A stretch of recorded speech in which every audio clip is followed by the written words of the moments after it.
some of the scenarios that we've covered today, I see those all the time from my own experience as a parent of a child with a disability.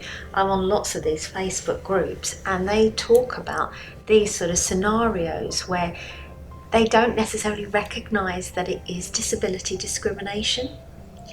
You know, for example, school uniforms or attendance at schools, you know. Well, for me, that was the kind of real eye-opener thing when we started talking about it. I was like, attendance, actually, yeah, because why should that be the threshold that gets you to be in the running for an award? I mean, that for me was really eye-opening. But I also think, and this kind of goes to why as a charity we're so excited about doing this with Talem, is that if we can get parents and most importantly the actual children to know these rights, it takes them into the workplace.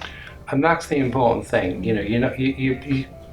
You've got a head start then, haven't you? Yeah. You know what a disability is. You've got an idea of what your reasonable adjustments might be, although they'll be specific to that workplace.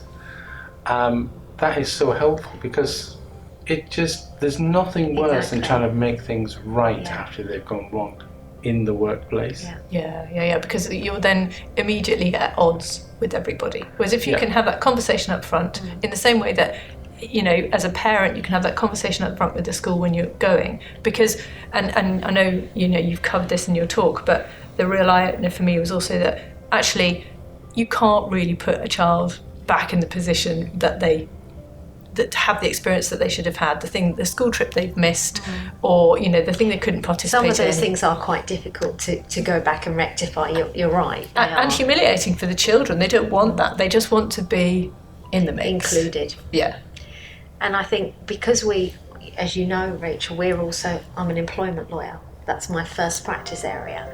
So we know what goes wrong in the workplace, which is why we made a conscious decision that we thought it was so important that actually at that early stage in education, if we can empower all the participants involved to actually understand what their obligations are, what their rights are, it puts you in a much better place going into the workplace, because that's the aim, that we get the right education for our children so that they can then thrive in the workplace. No, I'm so excited about it. So thank you both so much for the last 6 months' effort. It's been amazing, and I'm really excited about what we can build this into. I mean, obviously this is just the start, right? Well, we can see stage 2, 3, 4 and 5 of our, but let's start with stage 1. Let's get that right. Let's get everyone up to a certain level, then we can start to really motor along. Yeah, it's brilliant. Thank you.